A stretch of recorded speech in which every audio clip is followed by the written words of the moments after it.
كان بيقول كل كلماته زي الرصاص على قلبها. ومين بقى الهانم اللي انت شايفها تستهلك اكتر مني؟ مالكيش فيه، واتفضلي اطلعي من هنا. مسكته من هدومه بضعف شديد. كنان ما تجرحنيش، انا عارفه ان كل ده من ورا قلبك. انت بتحبني مش كده؟ انا مش بحبك، افهمي بقى ويلا اطلعي من هنا. طلعت وهي مكسوره، مش بيحبها، وكل اللي بينهم كان وهم، والتضحيه اللي ضحيتها. افتكرت لحظاتهم سوا، ذكرياتهم مع بعض. للاسف بتحبه وهي ضعيفه، ولا حول ولا قوه ليها.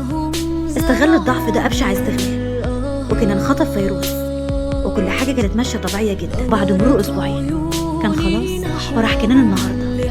كان بيلبس البدله وهو حاسس بانتصار، فهو انتقم من تغريب ورمى ابنها في السجن. وابتسامه شيطانيه اترسمت على وشه، فهو عارف من اول ما كانت معاه جود في السر ان هي تبقى بنت اخو تغريب. يعني كده الانتقام كان عليه، بس اللي مش حاسس فرحه، اللي حاسس ان هو غدر بحد عزيز على قلبه، اللي مش حاسس بالفرحه وهو رايح يتجوز حبيبته فيروز. مش ده كان حلم حياته؟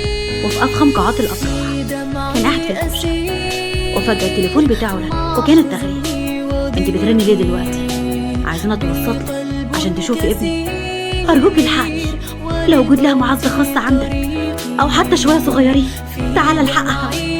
عقله وقف عن التفكير. جود مالها؟ وساب التليفون وخرج من الحفله، وخرجت وراه فيروز، وراحوا على البيت واتصدموا لما شافوها. ايه ده؟ مش هي جود اللي حبها؟ دبلانه وهزلانه، وبصله بامل كذاب. انت بتعملي ايه يا جوجو؟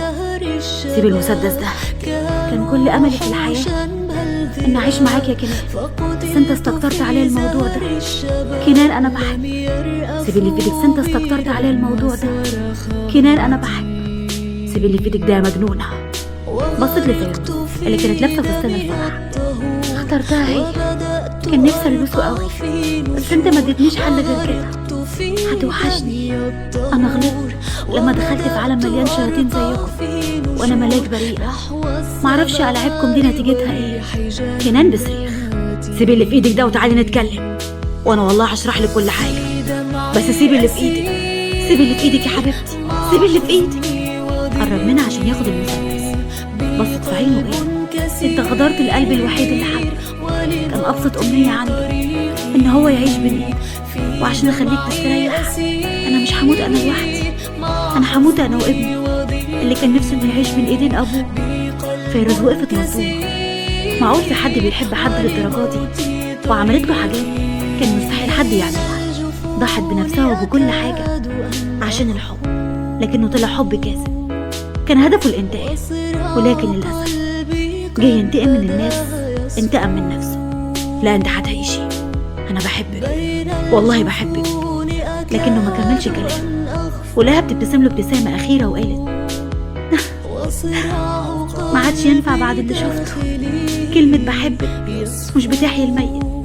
وضربت الرصاص في بطنها، ووقعوا هما الاتنين على الارض وهي بين ايده بتتنفس انفاسها الاخيره. لا انت هتبقي كويسه، انا عارف. كان نفسي اعيش معاك، بس كويس ان انا هموت بين ايدك. بحبك يا معذب قلبي. ماتت جود بين ايده، خسر حب سنين.